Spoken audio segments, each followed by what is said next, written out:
Hello, everyone. Welcome to another episode of Timeless Dialogues, where we make timeless ideas relevant to the current dialogues. And today, we have a very special episode where we are going to discuss Joe Rogan and cancel culture. What effects does that have for you, your family, really your work situation, and really all of American society? And I think here's one of the key issues, is that America was founded upon this idea of freedom of speech. And we know what that means. You have the right to give your opinion and nobody can censor you for that opinion. Whether that be a podcast, a movie, a book, going out and giving a political demonstration. Now here's the whole point.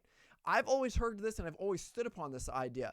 I may not always agree with everything that you have to say, but I will definitely fight for your right to say it. And that's exactly what we're finding here today. Namely, you're finding that there are two types of people out there. Those who are standing with Joe Rogan because they're standing for free speech.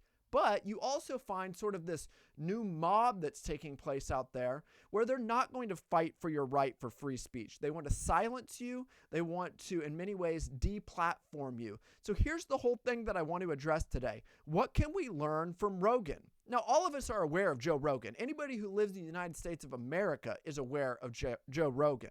He's probably the most popular podcaster that's out there.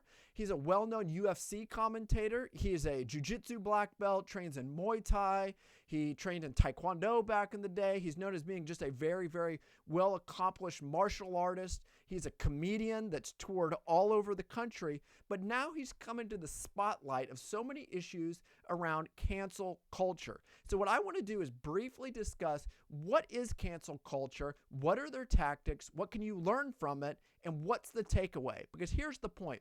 This is not just Joe Rogan. This affects you, me, and everybody that you know because it's an attack on many of our fundamental freedoms. So how I want to do this today is I just want to use this very simple PowerPoint to lay out many of the key issues and then respond to them. So Joe Rogan and cancel culture, what can we learn from Rogan? Well, first of all, I think we need to define what is cancel culture. So if you just go and you go to a website called good2.com, they start to discuss cancel culture and they give many illustrations of cancel culture. And here's one thing that they say. Here's how they define it.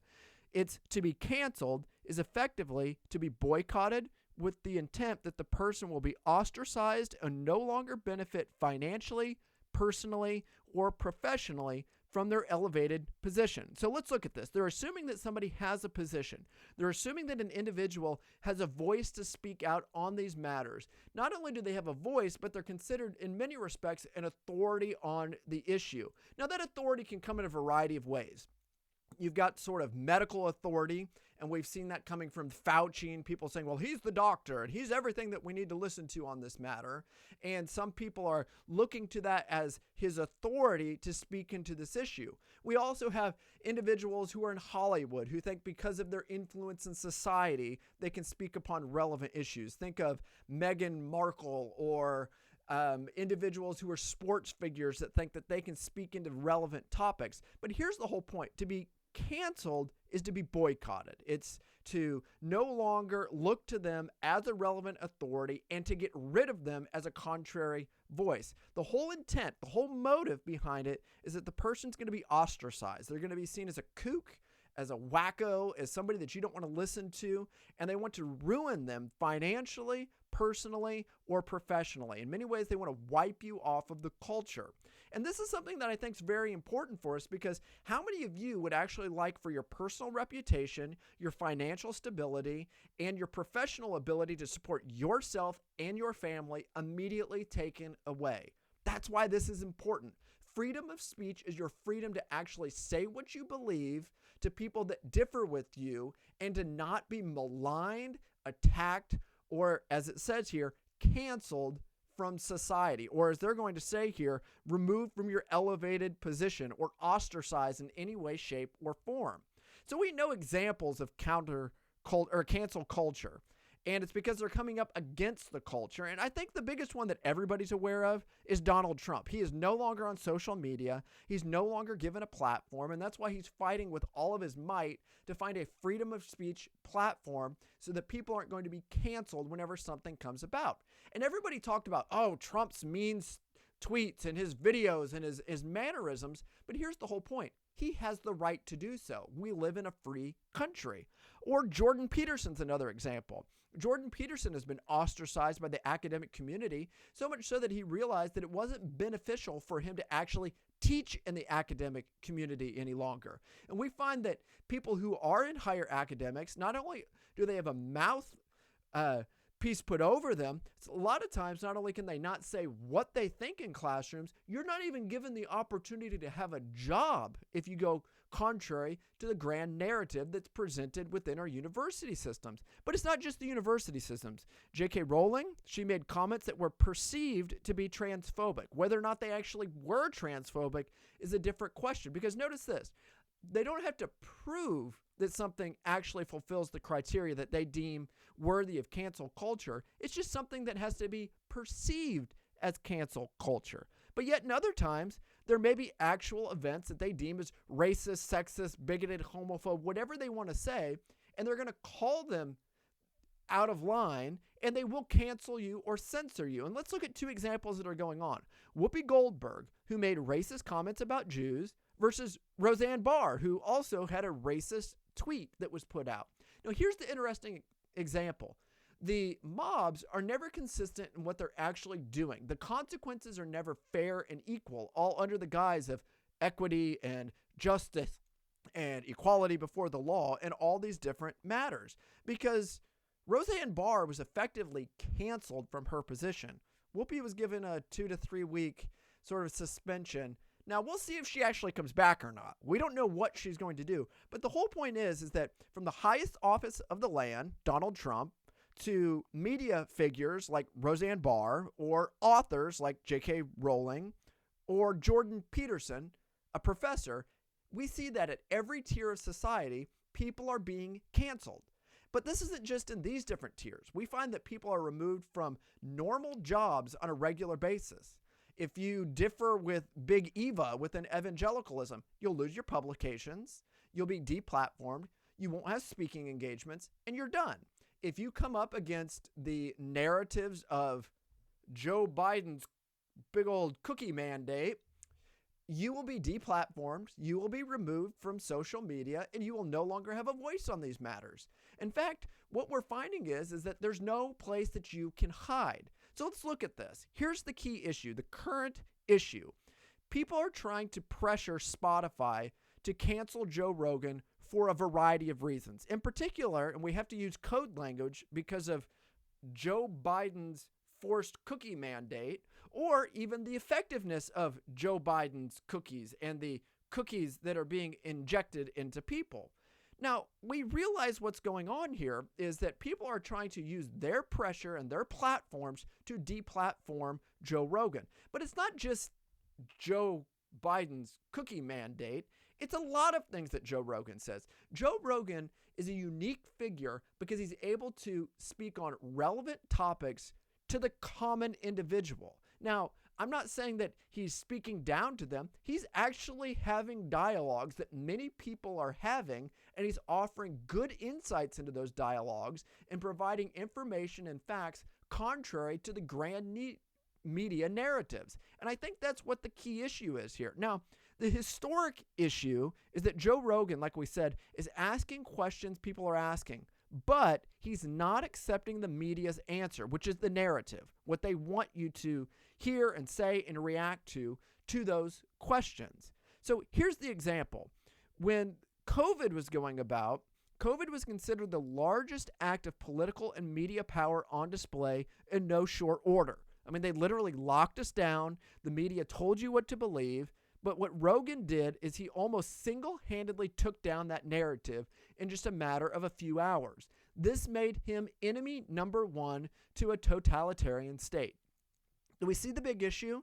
Is that unless you live up to what the media and the key thought leaders out there want you to believe, they will try to remove you. So that's why you have musicians and other figures saying, I'm deplatforming from Spotify. But notice this, it's not just Spotify and it's not just Joe Rogan. People will do this to you. Unless you get rid of so-and-so from such and such teaching position, I want to leave. I don't want to be here any longer. Or unless you get rid of people like this who believe such ridiculous things, I can no longer stand here. What they're doing is they're effectively removing your freedom of speech. So let's go and look at this. So here's what the real issue for you and for your family would be. Here are some of the big ones, the key issues. If they can cancel Joe Rogan, they can cancel anyone, anywhere, for any perceived reason. Notice, it just has to be something that they are trying to communicate, perceived, give a hint of doubt, so-and-so may be doing something. Evidence doesn't actually have to be given, only perception. In addition, once freedom of speech is dead, which is the key issue here, your ability to live with an opinion in society dies along with it. So if you want to have your own opinions and live according to those own opinions and communicate those opinions anywhere outside of your own home, this whole movement tries to do away with it. In addition, cancel culture never stops. Notice this. It's not going to end if they deplatform Joe Rogan, because the litmus test of our world is never fixed and stable. In short, if the wind should happen to change directions tomorrow, anyone could be canceled. If you live in a world that elevates subjectivity over objectivity, all it takes is for the mood to change and you are now within the crosshairs of cancel culture. It doesn't change. This is exactly what they're going to do. The one constant is cancel culture keeps going after things and it never changes. So what we need to do is we got to realize if we live in an objective world with real truths and real things to be communicated, you will come up against cancel culture. It never ends. In addition to it, it does not matter which organization you're in, for all can experience cancel culture. Religious organizations, do what we say, stand up in favor of Resolution 9, or you're canceled. Political, stand up to the narrative that we want you to affirm, or you're gone. Entertainment, general businesses. For example, there's a documentary that went out called Paint the Wall Black. It was out of Chicago. And one of the things that you found in there is that this individual did not want to go out on his social media and say, Black Lives Matter. Instead, what he said was, all lives matter, which is a big no-no because that's not giving the special rights that people are wanting in these particular instances. And you know what they did? They effectively shut down his business. The people had to move out of town. They had to flee their entire community out of fear of their own safety and the safety of their own business. The point is, cancel culture hits everyone, whether it's religious, political, general business, or any other avenue and place that you can find. And so here's the key takeaway. I want you to realize we need to speak now, we need to stand strong, and we need to act now. Do not wait until it's too late. So let me give you an example of this. Here's really what it's like. So Joe Rogan is known for being a very articulate announcer and martial artist. And one thing is this, I practice Brazilian Jiu-Jitsu and other martial arts with this. And there's a lot of times where you're going to find a figure like this where they get caught in some kind of choke, whether it's this particular one or my favorite one is when somebody gets caught in a rear naked choke, the arms wrapped around, the head's there, and they look up at their professor and they say, so how am I supposed to get out of this? And we realize, well, maybe there are ways that you can get out of it. But the first problem is this, you allowed yourself to get there in the first place. If you wait too long to speak out on these matters, you're like a person who's gotten in too deep with a rear naked choke or any other kind of submission. There is a point of no return. You must learn to speak now for freedom of speech, lest you lose your ability to stand up for freedom of speech. So what can we learn? Well, first of all, we can learn how they go about canceling people they believe are a threat. 2, we can cut off many of the tactics used to enact cancel culture. And 3, we can band together to enact free speech to counter culture. So what I want to do is I want to give you clear examples from this, a clear takeaway where you can see this illustrated. So here's some of the tactics of cancel culture. First of all, the first tactic is this. They're going to act very counter-American. And here's what I mean by this. They are going to assume the party is guilty until proven innocent. And we know within Western common law and American law in particular, you are considered innocent. You are assumed innocent until proven guilty. Now think about the difference of this. If you're somebody who's out there and somebody just makes the hint, makes the perception that you might be guilty of something, then you have to clear your name beyond all individuals. But we know that's almost an impossible task. There's always going to be somebody out there who's not going to be convinced by it. That's why we have the reverse. You're considered innocent until proven guilty, where you actually have rational people who understand the issues, who can judge what's going on and see that you have to meet that litmus test, because one is achievable. Innocence is almost like proving something that doesn't exist, proving sort of the impossibility of something in this regard. Whereas it's easier to actually prove something, namely you are guilty, rather than you are not that. That's been something that we found within logical, rational thinking for years. I teach philosophy at the graduate level, and we realize that it's very difficult to prove a negative. It's almost impossible in that sense. It's almost rationally impossible to do it. That's why within common law, we want to assume somebody's innocent until they are proven guilty, not the opposite. The other thing is this. You're going to find that there's going to be strong power of population. And here's what I mean by this. They're going to use, or they're using projection of the consensus and coercion. They're going to use, in many ways, this notion of they're going to count how many noses are on Twitter and how many tweets that have gone out and how much media display and how many likes and how many retweets and how many different things are out there to prove, see, you need to get on the right side of the population, the power of the mob in this sense. If we can get enough people to show up at your house with proverbial, torches in one hand or cell phones with tweets in the other saying, look at how bad this individual is, they can get you to do what they want you to do. But here's another way that they do it. They work to overwhelm the individual.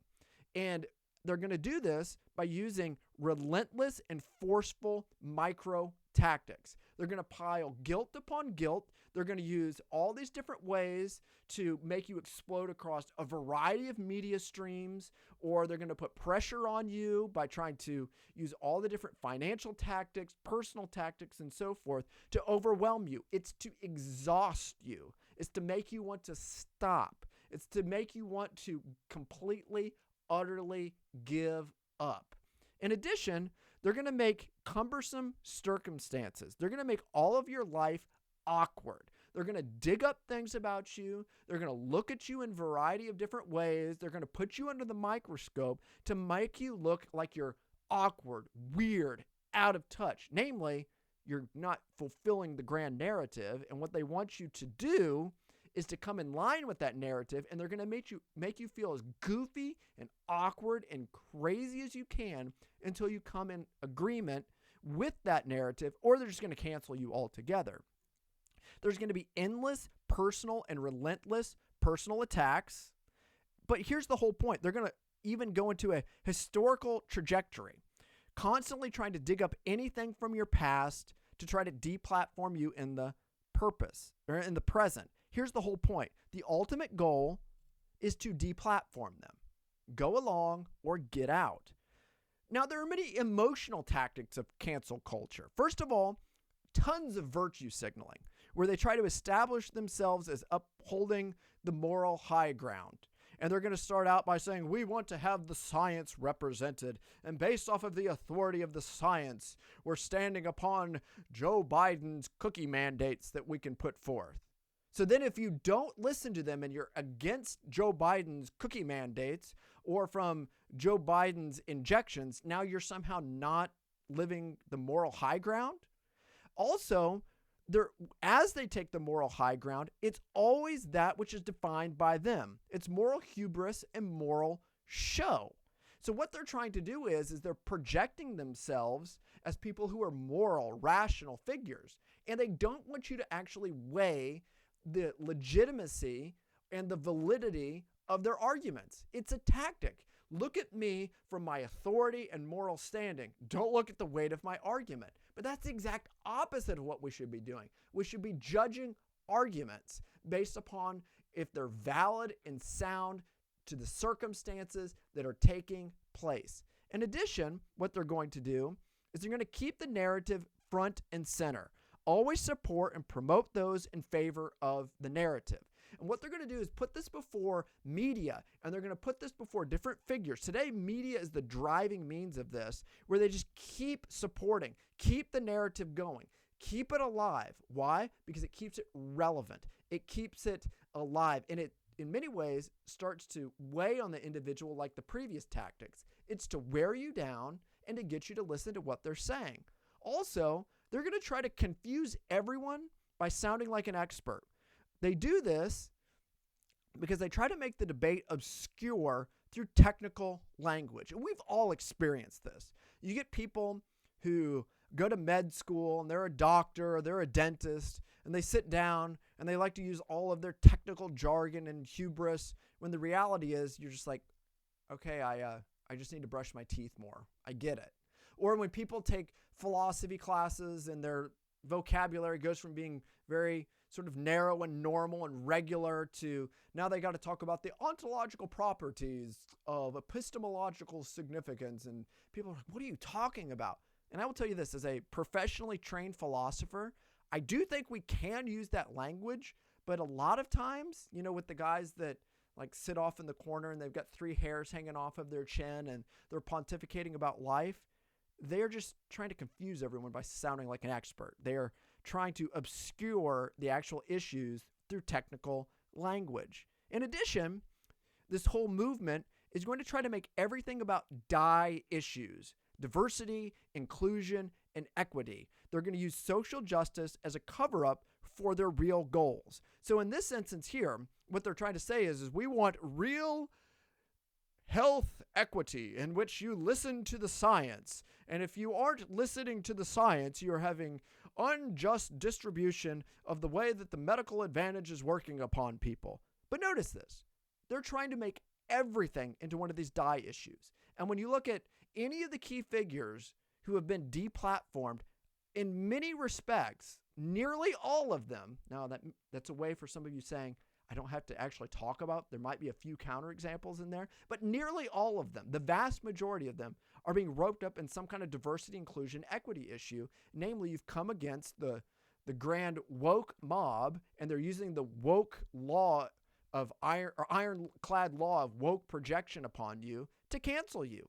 Finally, expect them to be drama queens. If you actually do defeat them, expect dramatic departures if defeated. They're going to walk out and play the martyr. These are the emotional tactics used to try to keep people moving, shifting, buying into their ideas in order to achieve their goal. So here's what we need to do. Here's how we need to start to respond to them. This is what you can take away from the Joe Rogan issue that's going on. First of all, recognize when you're being manipulated. Notice it. Look for these tactics. Write them down if you have to. Keep them before you and realize, wait a minute. This guy's using some kind of consensus tactic on me, or this person's using a DIE tactic upon me, or they just keep this narrative going even though the narrative is false. They keep changing the issues. My point is this: recognize when you're being manipulated. Stand up against it. Second, stand firm when you know what you're talking about. Because notice this, if they can try to get even the appearance that you don't know what you're talking about, they're going to use that little open door to totally invalidate your authority on the issue. But here's the reality. We know that there are people out there who actually know what they're talking about. So stand firm when you know what you're talking about. Don't allow these micro tactics and these larger tactics, we could say macro tactics, to deplatform you. In addition, boldly acknowledge exactly what you see. My point is this: don't let somebody try to say, well, it could just be a subjective thing. No, it's really an objective thing. The law defines it as X, Y, or Z. Or maybe the point is this: if people can give you a hint of doubt, like we said before, they can undermine you. So stand firm. Boldly acknowledge exactly what you see going on here, whether it be in school boards, Spotify, the Joe Rogan experience, or anywhere that you find yourself to be. In addition, identify all parties involved to cancel someone. You need to know exactly where all of the proverbial cancel culture enemies are so that you can stand up to them. And finally, here's probably the most important one. Realize Mr. Middleman figures are not friends, but interests. If somebody's trying to constantly find the middle ground on these situations between cancel and saying what you're saying, they're always Mr. Middleman. And what they're doing is they're trying to appease both sides. But there is no middle ground when it comes to freedom of speech. You either believe in freedom of speech or you do not. And those who are Mr. Middleman, those who are constantly standing in the middle, are not on the side of free speech. You need to realize the tactic that they're using. They're trying to appease the woke mob, but there is no appeasement of that mob. You cannot have Mr. Middleman. You got to do away with Mr. Middleman and stand fully, wholly, and consistently upon free speech. So how do we defeat cancel culture? How do we go about it? First of all, you got to realize the cancel culture is real. Take the threats seriously. Don't see it as something that's just foolish and nothing that's relevant to you. Take it seriously, lest you be canceled yourself. Notice this also. The theories, the tactics that they're using are practically mechanical. And we know what that means when it's mechanical. You turn it on, it functions the same way. You turn your blender on, it's going to chop stuff up. Theories, mathematical theories. If you put the right numbers in there and you follow the right sort of laws and logical analysis of it, you're going to get the exact same result out of it. Well, these entire woke mobs and these different cancel culture mobs, their theories are mechanical. Once you understand the theory, it works the exact same way. So watch for cancel culture buzzwords and tactics. Be aware of them. Know the consequences that come from them and stand up against them. Remember, cancel culture may not ever stop, but their theories are constant. You know exactly how they operate and how they're going to work. For example, the Evergreen State College example, where we see exactly what it's like when a woke mob and a cancel culture comes into a university system and what it does to it. And then we see it happening in other schools. And well, I didn't see that coming. Well, you should have. Why? Because the theories are mechanical. Once you know how it works, you know how it's going to act, and you know what the results are. Here's the third thing. Look for emotions and media as central tactics, or as the central tactic. Expect the temper tantrums and virtue signaling. Expect that they're going to be there. Deal with them. Call them out for what they are.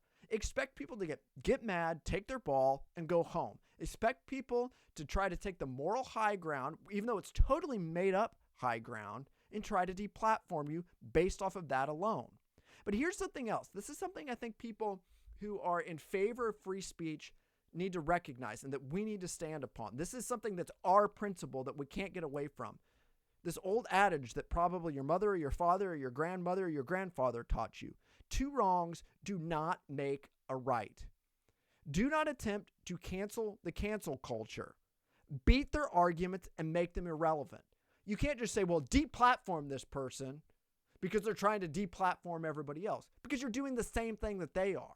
Rather, show their arguments to be foolish. Show them to be irrelevant. Show them to be faulty. Why? Because if you can convince the minds of people for the sake of truth in this area, you will make their arguments irrelevant. That's the way to beat cancel culture. In one sense, you got to have a lawyer in one hand and a good argument in the other. And also notice this. If you're in the right, never apologize to a cancel culture mob. You're giving them exactly what they want, and don't give it to them. Do not give them that moral authority. Don't give them that platform. Stand strong, stand bold, and stand firm. So here's my whole point.